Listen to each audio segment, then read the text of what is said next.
This clip is brought to you by SaveWithConrad.com.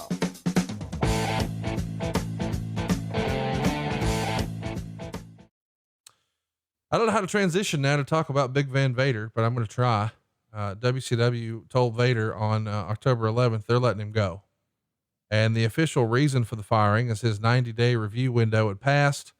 And that since he was medically unable to wrestle because of a shoulder injury, they're canceling the contract on that basis.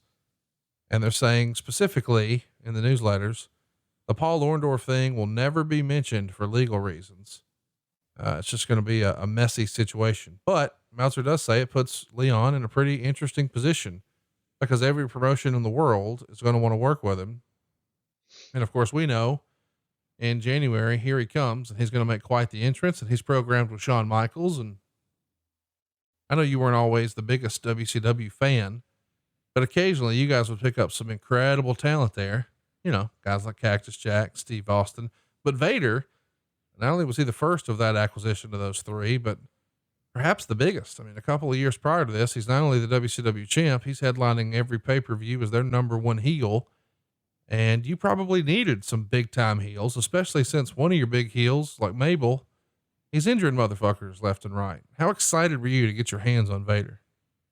You know, initially very. And I think that when you looked at the potential of Leon, it was all you saw was an upside. And I think that unfortunately I'll get a lot of heat for this, I know, but I think that Leon's best years were behind him at that point. And once Leon came up and you saw how Leon had to work to get over, it's okay, but you also have to work to get other people over too. It just was, it was different, but yes, we were excited initially because you looked at this big bastard and you heard the legends, you know, and everything seen. I loved the headdress and everything with the damn COT coming out of it and shit that he wore out in Japan. But I never got, you know, beyond that. And I think that Leon worked himself kind of back into a corner because really, you know, what he did was beat people up.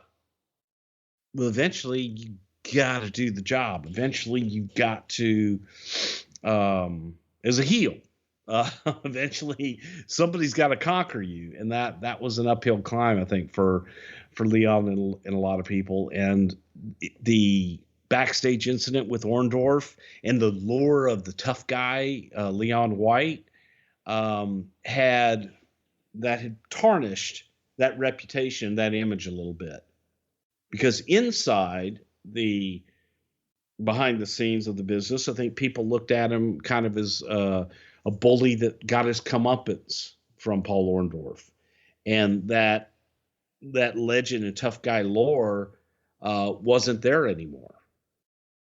And it was, you know, we would have loved to have had him unscathed, but still, I think we were pretty happy to have him. Hey, it's Conrad Thompson. Thanks for checking out the podcast here on YouTube. Be sure to hit the subscribe button and the notifications bell so you get a notice anytime we upload some new content. And go save yourself some money right now. If you're in a 30-year loan or you have credit card debt, it's not a matter of if I can save you money. It's a matter of how much. Find out right now for free at SaveWithConrad.com.